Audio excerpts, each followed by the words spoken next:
Yisun datang terlambat dan dia tidak tahu siapa yang menebas Alpha menjadi dua. Dan bahkan jika dia berpikir bahwa ayahnya yang melakukannya, melihat ayahnya seperti itu di depan orang asing, orang rasional manapun akan dapat memahami situasinya. Dia benar-benar dibutakan oleh amarah dan amarah. Dia tidak bisa melihat kebenaran dengan jelas. Kau memang benar-benar tidak berbeda dengan ayahmu. Peng Nonggyum menyerah untuk menasihatinya. Moyong Yisun telah berkata bahwa dia akan memutuskan hubungan dengan keluarga Peng. Peng Nonggyum tahu bagaimana tabiatnya. Dia tidak akan pernah berubah seberapa kali pun dia berkata. Keluarga Moyong memutuskan hubungan dengan keluarga Peng hanya karena keluarga Peng menolak membantunya. Hal itu membuat Peng Nonggyum berpikir bahwa saat ini sepertinya melihat hidung Moyong Yisun patah dan babak belur sepertinya akan terlihat menyenangkan. Sedangkan di sisi Moyong Yisun, ketika dia tidak bisa mendapatkan bantuan dari orang tua Peng itu, dia memutuskan untuk mencoba sesuatu yang lain. Dia memutuskan untuk mencoba mempersempit targetnya. Tidak ada hal yang baik yang datang dari konfrontasi dengan Six Road Toys. Presiden Yeom, Moyong Yisun mengirim pesan telepati kepada Yeom Ki-seop. Mendengar pesan telepati yang tiba-tiba itu, Yeom Ki-seop menatapnya dengan pandangan ragu. Presiden Yeom, orang yang berdiri di belakangmu itu, dia adalah pendekar murim ke-9 yang tidak terdaftar, yang direkrut oleh Six Road Toys, bukan? Mendengar itu Yeom Ki-seop mengerutkan kening. Meskipun itu adalah rahasia perusahaan, ada mata-mata ternyata di perusahaan itu. Jadi dia menduga orang lain akan dapat mengetahuinya. Tapi dia tidak mau mengakuinya.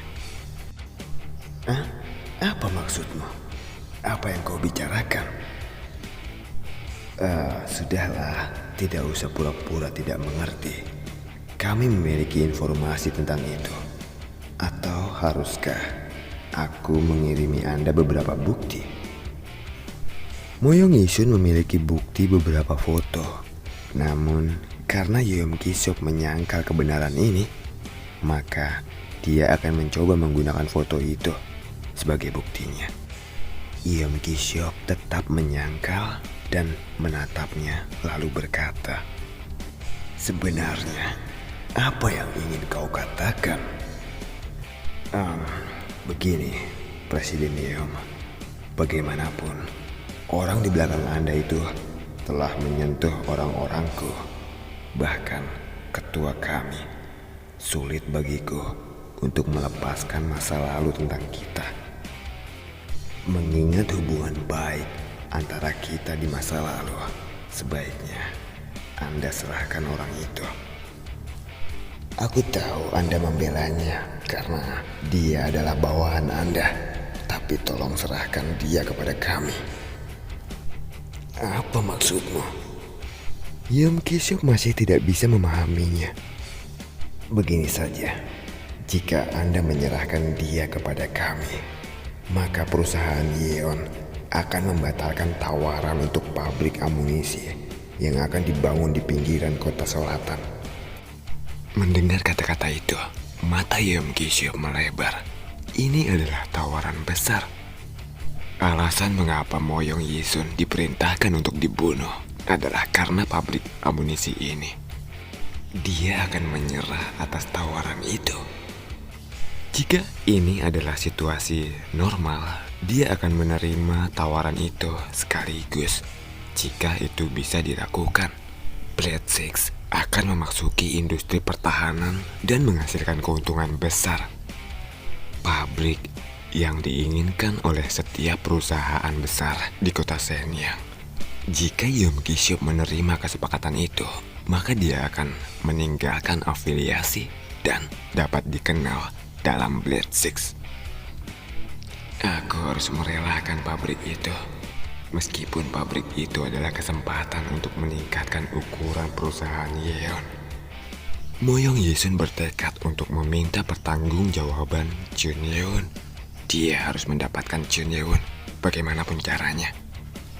Jadi dengan menyerahkan pabrik itu, dia pikir bahkan Presiden Six Road Toys akan mau menerimanya. Pendekar murim yang tidak terdaftar adalah jenis yang bisa dibuang begitu saja setelah pekerjaan mereka selesai. Moyong Yisun tersenyum sambil menatap Chun Yeon. Saat ini Moyong Yisun sedang membayangkan akan betapa terkejutnya Chun Yeon ketika pembelanya meninggalkannya karena kesepakatan yang mereka buat secara diam-diam. Tunggu saja. Kau akan segera kuhabisi. Dia berkata seperti itu dalam hati sambil menatap Chun Yeon yang berdiri di sana dengan angkuh sambil memegang jemarinya. Moyong Yisun ingin segera mematahkan jari-jari Chun Yeon. Tapi saat dia sedang berpikir seperti itu, Yeom Ki-seop berkata, cara direktur eksekutif perusahaan Yeon membuat kesepakatan dengan kami adalah cara yang busuk. Apa? Moyong Yisun terkejut. Dia tidak menduga Yeom Ki-seop akan berkata seperti itu. Lalu Yeom Ki-seop berteriak lagi. Mengapa setelah kau berkata seperti itu, kau tidak merasa bersalah sama sekali, Direktur Eksekutif Moyong Yisun?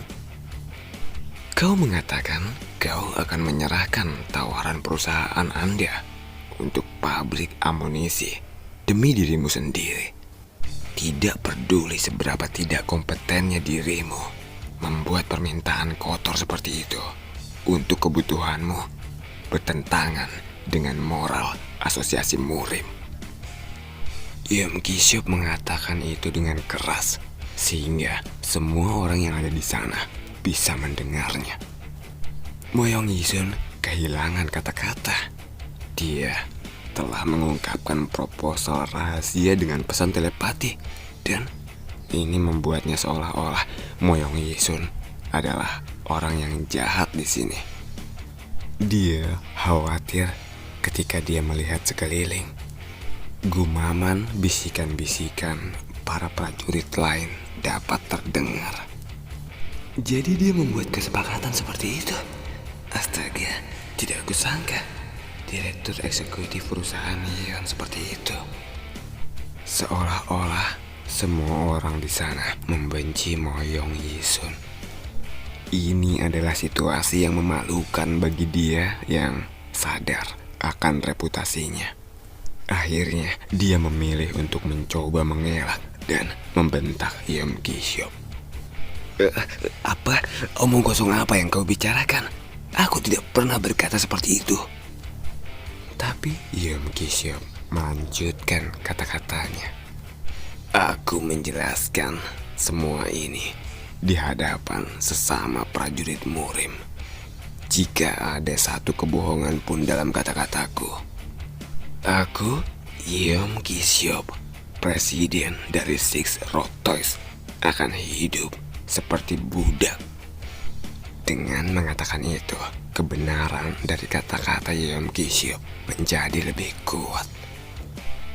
Ketika pemimpin dari sebuah perusahaan besar di kota Shenyang mempertaruhkan dirinya, jelas bagaimana opini publik akan berkata. Moyong Yisun kehilangan kata-kata. Dia seakan-akan ingin menjadi gila. Dia benar-benar dipermalukan saat ini. Dia ingin membantahnya, tetapi pikirannya kosong. Sepertinya situasinya tidak dapat diperbaiki lagi. Apalagi Yeom Ki-seop mengatakan kata-katanya sebagai direktur eksekutif. Kata-kata Yeom Ki-seop membawa beban. Yeom Ki-seop menghela nafas saat orang-orang melihat ke arah Moyong Yisun. Yeom Ki-seop bermandikan keringat dingin juga. Mengapa Yeom Ki-seop menolak tawaran yang menggiurkan dari Moyong Yisun seperti itu? Sebelumnya, tepat saat Moyong Yisun memberikan tawaran yang menggiurkan, Junyewon yang berada di belakangnya tiba-tiba menjentikkan jarinya. Mungkin itu terlihat hanya iseng dilakukan Junyewon, tapi jentikan jari dari Junyewon itu membuatnya teringat. Dia terkejut. Dia akhirnya bisa teringat kembali akan kenyataan di mana tubuhnya ada bom nano. Apakah dia dapat mendengarkan obrolan di pesan telepati kami? Tidak mungkin. Siapa di dunia ini yang dapat mendengarkan pesan telepati? Tapi untung saja aku teringat. Aku gemetar. Saat dia memikirkan itu dalam benaknya, dia mendengarkan suara Junyewon di belakangnya. Kerja bagus. Kurasa bagian kata-kata budak itu berhasil. Baiklah. Begitu kata-kata itu selesai, dia menghilang. Saat Yeon Ki-seop berbalik badan, dia tidak bisa melihat Junyewon yang menggendong wanita itu. Orang di belakangnya telah menghilang, dan satu-satunya orang yang menyadari hilangnya Junyewon adalah Peng Num-gyeom. Yeon Ki-seop bergumam saat dia berbalik badan kembali dengan tersenyum. Syukurlah dia memujiku. Ekspresi Yeon Ki-seop yang tadinya gugup menjadi cerah kembali. Tapi tidak lama kemudian dia tiba-tiba mengerutkan kening. Tunggu. Mengapa aku merasa senang dengan pujiannya? Yeon Ki-seop sendiri tidak mengerti apa yang terjadi pada dirinya.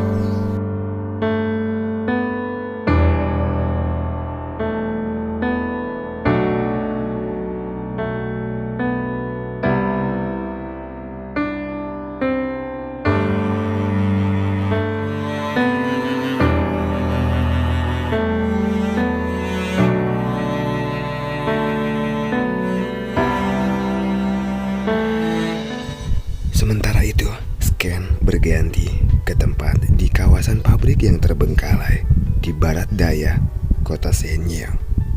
Terlihat ada seseorang yang tidak bisa diam dan terus bergerak. Dia sepertinya sedang panik. Panik karena merasa khawatir. Itu adalah Baek Jong-so. Dia ketakutan Junyewon pergi untuk menyelamatkan ibunya. Dia sebenarnya ingin ikut bersama Junyewon, tetapi Junyewon mengatakan bahwa dia hanya akan menghalanginya, dan Junyewon memintanya untuk tetap mengawasi Nong Do-myung di sini. Tingkah Baek Jong-so yang tidak bisa diam dari tadi mondar-mandir membuat Nong Do-myung merasa hidupnya sedang terancam. Melihat bagaimana Baek Jong-so bertindak, jika Junyewon tidak dapat menyelamatkan ibunya, maka sudah pasti dia akan mati di sini. Batinnya dipenuhi dengan rasa keputusasaan. Ibu Baek Jong-so disekap di luar tembok pertahanan. Setahunya tidak mungkin Ibu Baek Jong-so dapat diselamatkan saat peringatan gerbang muncul. Dia sudah memberikan koordinat lokasi di mana Ibu Baek Jong-so berada, tapi dia benar-benar merasa bahwa Ibu Baek Jong-so tidak dapat diselamatkan. Sial, saat orang itu kembali, aku pasti akan mati. Rasanya sungguh menyakitkan. Bagaimana dia merasa tertekan dengan perasaan putus asa ini. Dia terus menatap Baek Jong-so yang sedang berjalan mondar-mandir dengan ekspresi suram. Suara pintu pabrik terbuka bergema. Baek Jong-so menatap pintu dengan hati gemetar saat dia merasakan kehadiran seseorang.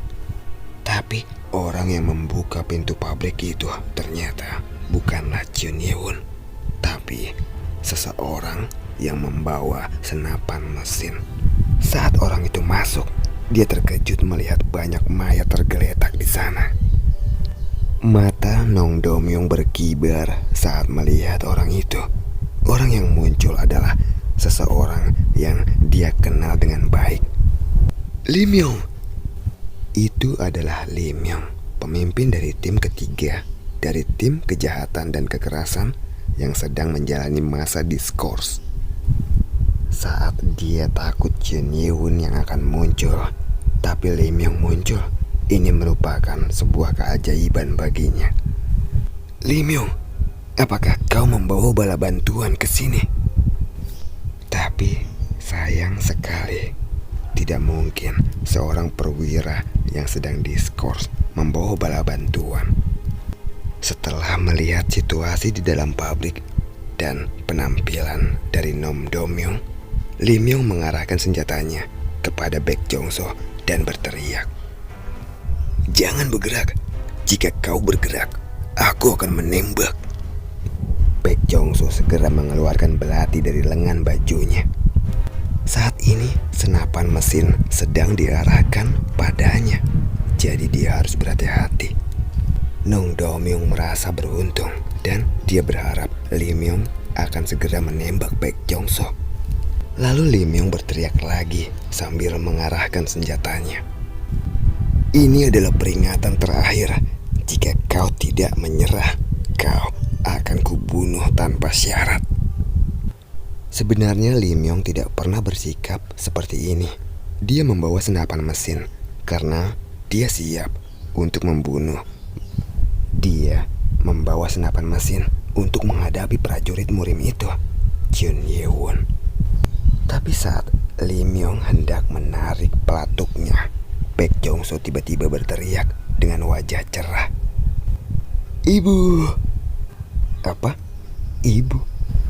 Pada teriakan yang tiba-tiba itu, Lim Yong melewatkan waktunya untuk menarik pelatuk senjata itu, dan seseorang meraih bagian belakang lehernya dari belakang. "Apakah peluru yang kukirimkan ke tubuhmu itu belum cukup?" Dia terkejut karena itu sangat tiba-tiba, tapi suara orang itu benar-benar tidak asing baginya. Suara ini, tidak mungkin dia dapat melupakan suara orang ini. Suara Jin Ye-won, orang yang telah menggunakan tubuhnya sebagai perisai terhadap senapan sniper